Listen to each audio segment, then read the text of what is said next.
for the very small units, and that may be an issue with the Center for Nonprofit Management or some other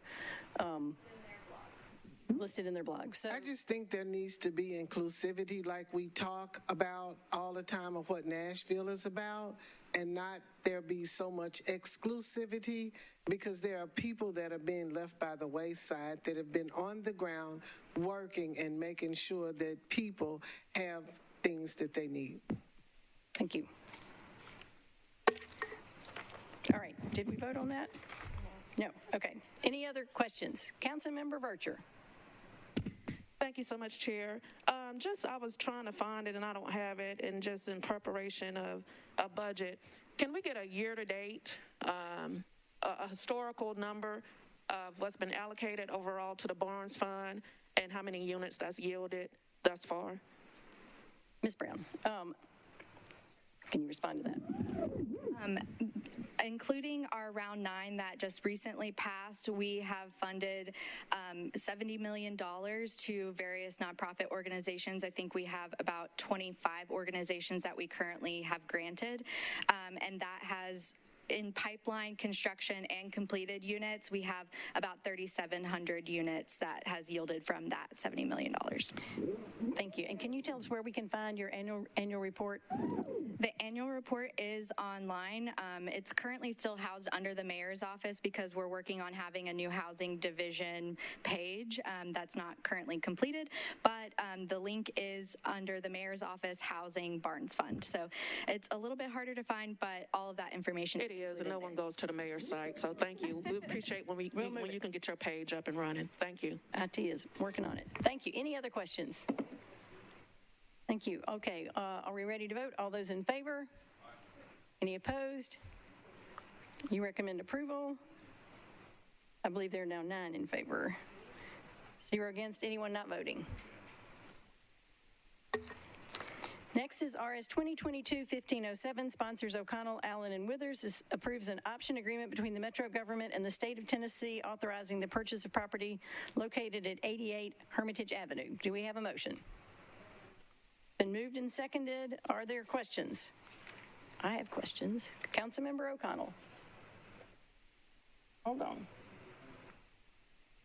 Since no one on the committee has raised their hand, you're recognized. Thank you, Madam Chair. We discussed this briefly in planning, but there we were kind of talking more about the potential use of the site, but I think it's, it is important for this committee to note that we have been down this road before, looking at this exact piece of property from the state, and we're paying twice as much now. And I want that to be noted, that we had an opportunity to buy this last term, and we're coming back around for twice the price. Duly noted. I had raised the question about the appraisal, and Mr. Jameson, would you be the one to answer information about the updated appraisal? Sure. The appraisal was conducted by the state in July of 2021. It's a 131-page document, and so review was done at Metro's request and validated the 20.3 asking price. So that's different from the $14.4 million appraisal that we had seen in the analysis. So that's a later version. That's better. Any other comments or questions? Since I missed the planning, which is actually totally irrelevant, but Councilmember O'Connell, if you could give me the 30-second recap of what that discussion arrived at, I would be interested to know. Sure. Thank you, Madam Chair. Last time we were looking to acquire this parcel, Metro Schools had come forward with a proposal to build a desperately needed new campus for the Nashville School of the Arts. That community of students and families is still very interested in looking at a new campus. I think my sense was that the mayor in the transition from council to the administration has said this is still good land to buy, that there just may be different uses to consider than a new Nashville School of the Arts. Thank you. Other questions or comments?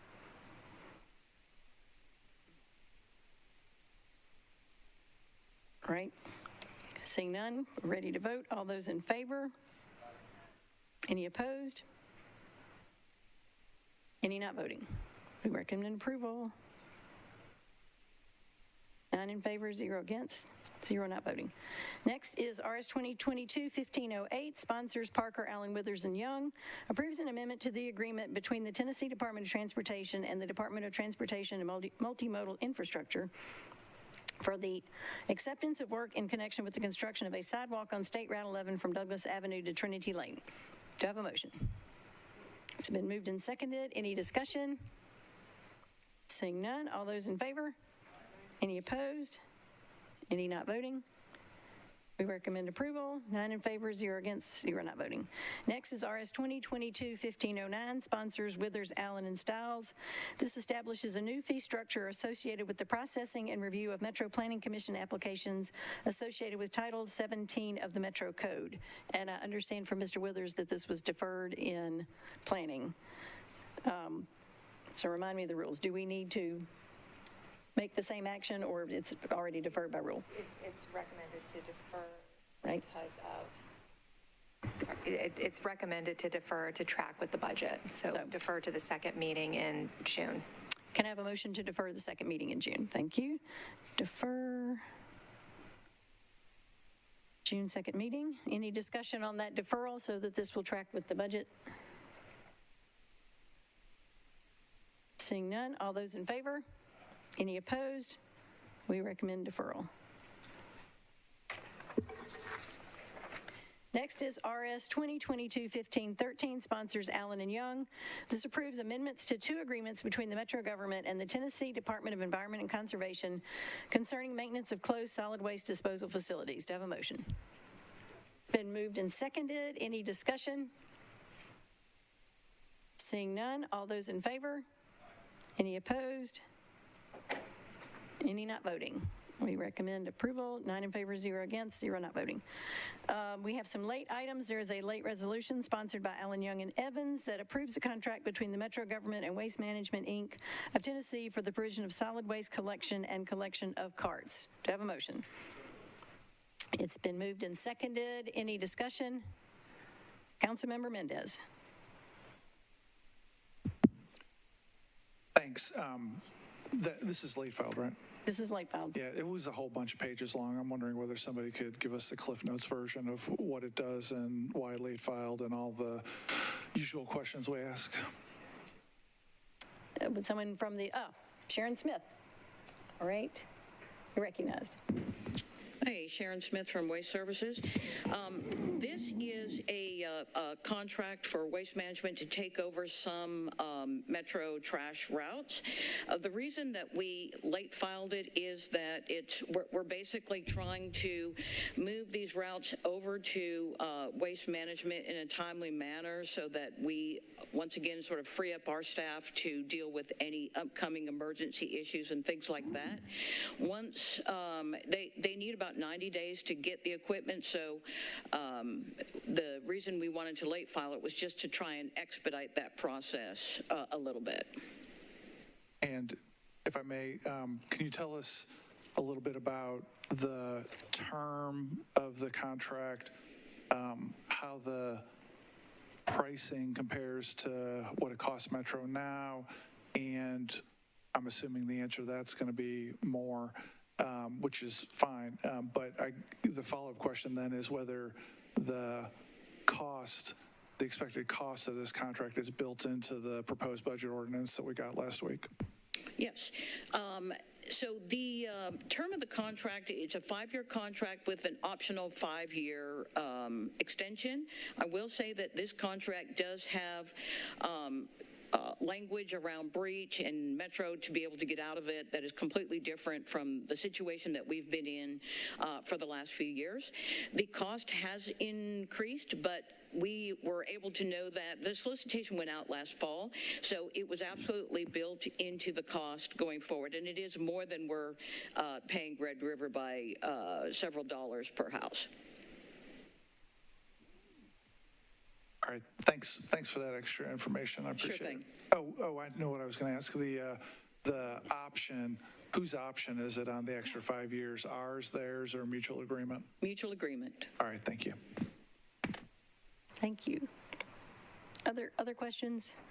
I have one. There were two things in the contract. There was a bid for $7.09 million for waste management, and then I see the $7.5 million is what we ultimately put in what the term of the contract was, and then there was the emergency contract, which was 10 times that. Can you explain sort of where all three of those numbers come from? So as you can imagine, when this went out in the fall, we were looking at a couple of things to kind of help us in the future, and one of those was what you're kind of looking at, or what I'm mostly addressing today, which is the actual contract to pick up residential trash. But we also included within this solicitation the option for short-term emergency assistance.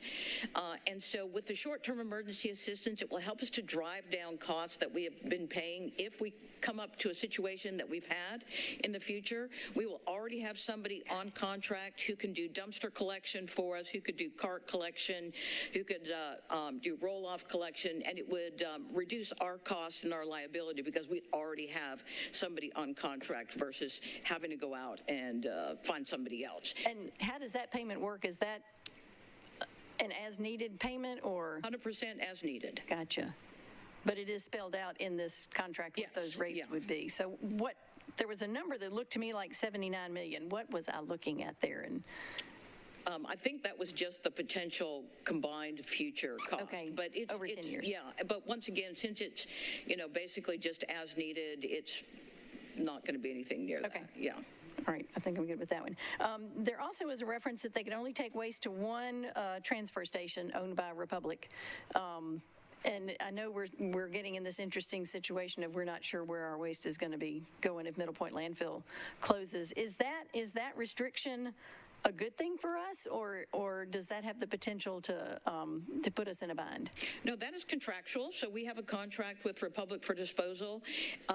Our contract is for us to take it to their transfer station, and the contract specifically states where it goes after that is up to them. If they take it to Middle Point, if Middle Point no longer allows out-of-county waste, they still are contractually obligated to take it to a disposal point of some other place. Okay, so that means we know where we're taking it, even if they don't. Okay.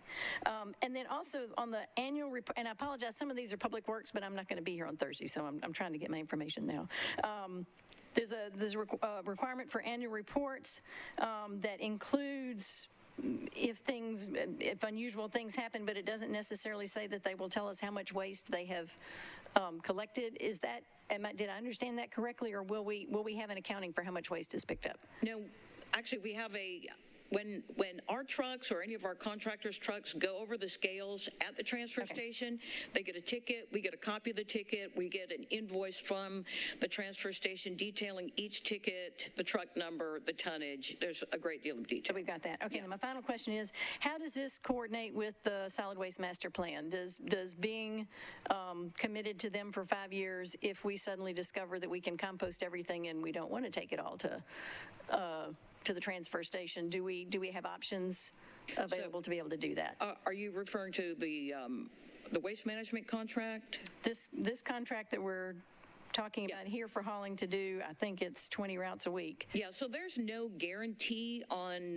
the number of, sort of houses or anything like that. This is all based on our need, and if we were to suddenly get to a situation where they didn't, there wasn't as much trash, we could always divert this, because this contract, we put in here a clause that will allow us to add, if needed, we could actually move them to help us with recycling, for example, and they could be picking up different types of waste if we needed them to do that. Okay, so this is flexible enough that as the solid waste master plan begins to get implemented, this will absolutely work with that. Yeah, okay, great. Absolutely. Any other questions? All right, always good to talk trash with you, Sharon. Oh, I see one in the back. Councilmember Vercher. Thank you so much, Chair. What's our contingency plan in the event one of the vendors, they're not able to collect our trash from what goes to the transfer station?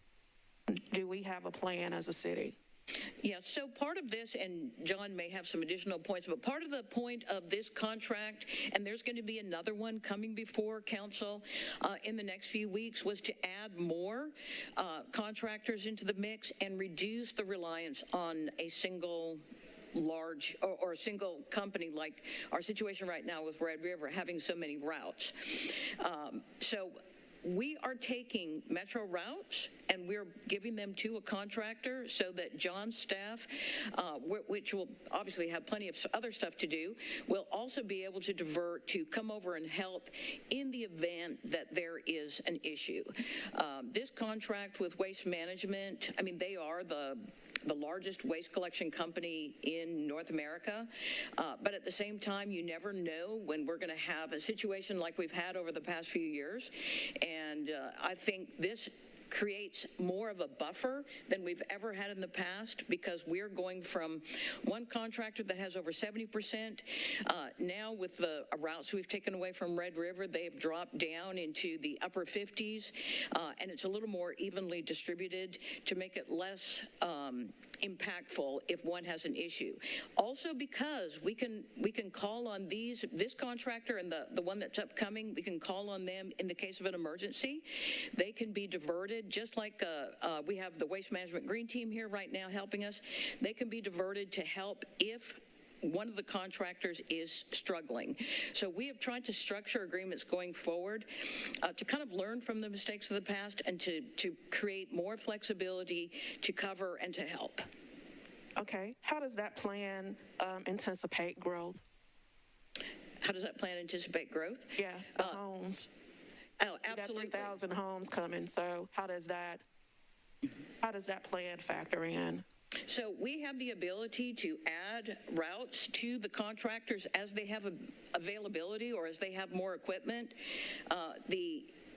The goal in this solicitation was to look for contractors that were large, that were, Waste Management is actually in more than one country.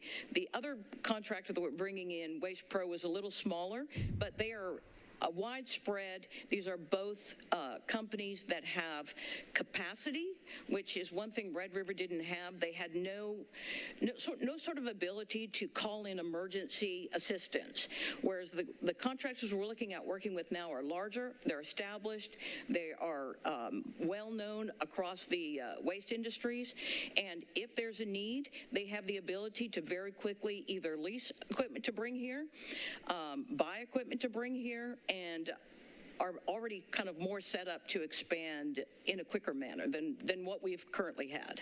That's a good question. Chair, I just want to be on the record. In 2 years, we're going to be right back where we were as it relates to trash collection. In addition to, we're not going to have anyone that's going to be willing to accept our trash. I want to be on the record stating that today. Thank you so much. Thank you. Any other comments or questions? Thank you, Ms. Smith. All those in favor? Any opposed? We recommend approval. 9 in favor, 0 against, 0 not voting. Another late resolution by Councilmember Taylor approves an amendment to the lease agreement between the Metro Nashville Police Department and Signature Center LP for office space for the Police Advocacy Support Services Program. Do I have a motion? Okay, it's been moved and seconded. Mr. Taylor, you're recognized. Thank you, Chair. This has been late filed and due to a clerical error in regards to the application filed for this resolution. The lease for this property actually will begin today, and it seems as if we're on the honor system to have this passed by 5th of this month. And Lieutenant Kelly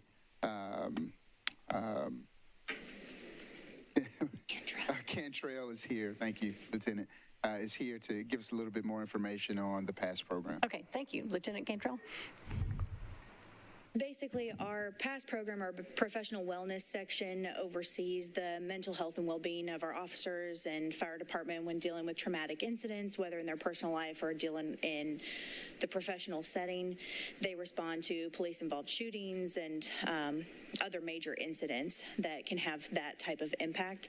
They've had this same space leased since, I believe, 1996, and with the increase in focus on officer wellness and mental health, they have seen an increase in services being utilized, and they have added the professional wellness section to underneath that pass umbrella, to where they have added several new employees under there and have not had the space that they need now to offer the same amount of services, and an increase in services, as well as ensuring confidentiality so that they're not deterring people from seeking those services. Thank you for that explanation. Any other questions? Seeing none, I think we're ready to vote. All those in favor? Any opposed? We recommend approval. 9 in favor, 0 against, 0 not voting. Next, our bills on second reading. BL 2022-1169, sponsors Benedict Allen Withers, approves a lease agreement between the Metro Board of Education and East End Prep. I have a letter from the sponsor to approve. Do I have a motion? It's been moved and seconded. Any discussion? Seeing none, all those in favor? Any opposed? We recommend approval. 9 in favor, 0 against, 0 not voting. Next is BL 2022-1213, sponsors Young and Stiles, amends the Metro Code regarding booting services. Have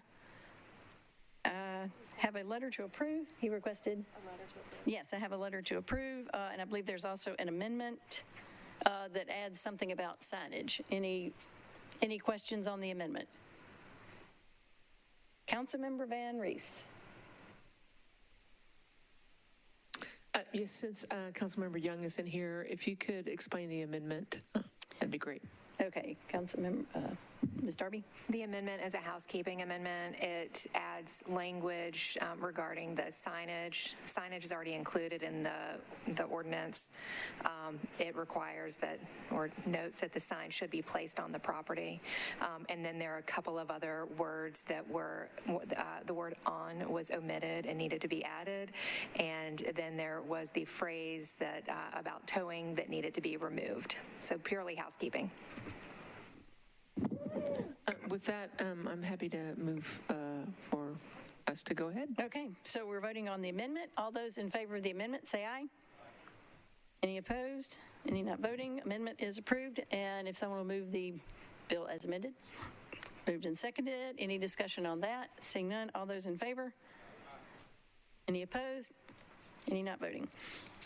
Next is BL 2022-1214, sponsors Allen Young and Syracuse, amends the Metro Code to authorize the Metro Department of Water and Sewer Services to enter into participation and maintenance agreements with developers for infrastructure projects via resolution.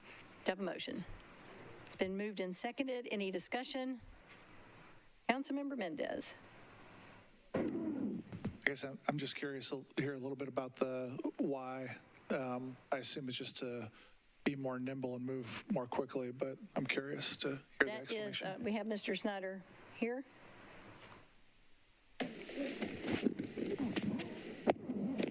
You're on. Okay, Jim Snyder, Metro Water. To the council, particularly Councilman Mendez, what we're trying to do is just be more efficient with this process. As you know, those maintenance agreements or participation agreements, most of those times we're actually receiving money. And in the case that we do participate, it's for the overall good of the system. The developers are required to do some portion of that work, but it also makes sense for us to do that adjacent work at the same time. And then going with the resolution versus the ordinance, it cuts that time frame down to pass legislation allow us to do that, and it minimizes the disruption within the right-of-way. Thank you. Thank you. Other just questions? A quick follow-up. Sure. So I just want to make sure this is a request for efficiency in the ordinary course of business, and there's not any particular big project in mind with this? No, sir, just in general. All right, thank you. Yes, sir. Any other questions? Seeing none, all those in favor? Any opposed? We recommend approval. 9 in favor, 0 against, 0 not voting. Excuse me, we have lost someone. 8 in favor, 0 against, 0 not voting. Next is BL 2022-1215, sponsors Allen and Hancock, amends the Metro Code by adding section 16.04.180 and amending section 16.12.2220, 400, 250, and 1628.110 relating to fee schedules for building permits, gas mechanical permits, plumbing permits, and electrical permits, as well as fees relating to inspections, re-inspections, examination of plans, refunds, as well as administrative fees and other fees charged by the Department of Codes Administration. Do I have a motion? It's been moved and seconded. I have two questions. Is there any reason to defer this one to, there is no reason to defer, good. And second, why is this one a bill and the other one for codes fees was a resolution? Yes, Council. The plan, it was the planning fees that's by resolution. There's a specific provision in the Metro Code that expressly allows that to be approved, allows fees to be approved by resolution. That does not exist for codes fees, and codes fees are actually included in the code, and therefore would need to go by, should go by ordinance. Thank you. And maybe, can someone just address the process that was implemented to come up with the amounts that are here? Mr. Herbert?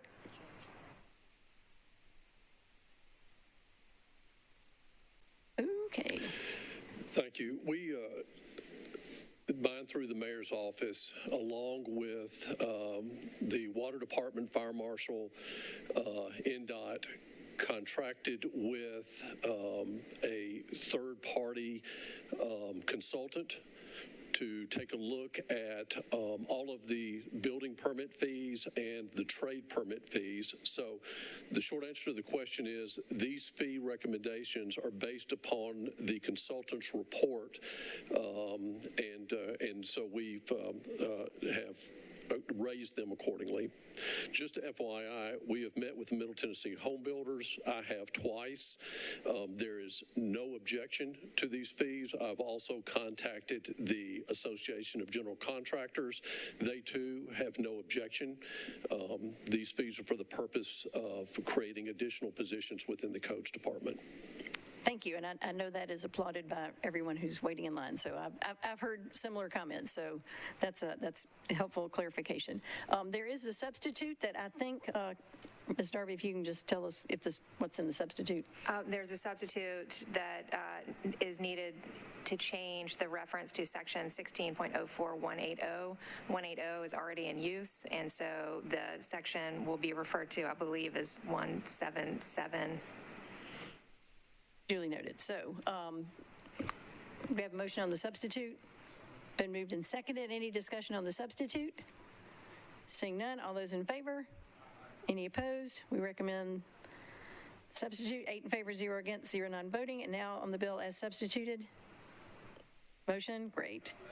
Question, Councilmember Druffel. Yeah, I just had a quick question. How much in increased fees will this bring in total from the increase? So based upon the fee study, it is projected that within the first year, there will be $200,000 in additional fees, additional revenues, I'm sorry, and then that amount will be reassessed each year. Okay, thanks so much. Thank you. Other questions? All right, seeing none, we are voting on the bill as substituted. All in favor? Any opposed? We recommend 8 in favor, 0 against, 0 not voting. Next is BL 2022-1217. Sponsors Allen and Hancock approves a contract between the Metro government and Oracle for hosting services of eBusiness Suite R12 and PeopleSoft pension calculation systems. Do I have a motion? Been moved and seconded. Any discussion? Seeing none, all those in favor? Any opposed? We recommend approval. Councilmember Van Rees, we'll consider you voting on that. 8 in favor, 0 against, 0 not voting. Next. Oh, now we're back up to 9. Sorry. 9 in favor, 0 against, 0 not voting. Next is BL 2022-1218. Sponsors O'Connell, Allen, Withers, and Young. This authorizes the Metro Department of Water and Sewerage Services to enter into an agreement with 804 14th Avenue North, LLC, to provide improved public sanitary sewer service through the construction of an improved stormwater system. And I have a letter from the sponsor, and I'm also a sponsor, to approve. Is there any discussion? It's been moved and seconded. Any discussion? Seeing none, all those in favor? Any opposed? We recommend approval. 9 in favor, 0 against, 0 not voting. I believe that takes us to the end of our agenda. I will just remind everyone that the budget process is well underway. We will be getting, for those who would like it, Rosie is asking who would like a hard copy of the budget book this thick, and it will be available online. We're still, any update on the date on that? May 13th is what I've heard. We are continuing to ask to get that as soon as possible. Our department hearings will begin May 18th, and the council public hearing on the budget will be June 7th, and I will try to communicate answers to questions that we get as often as I can.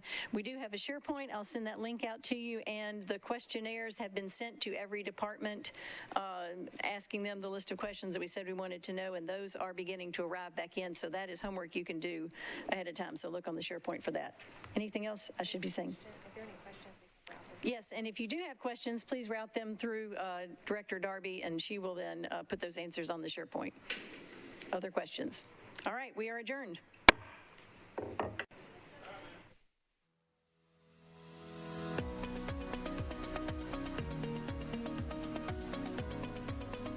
This has been a service of the Metro Nashville Network. If you would like to see this presentation again, or for more information on this and other programs, visit nashville.gov.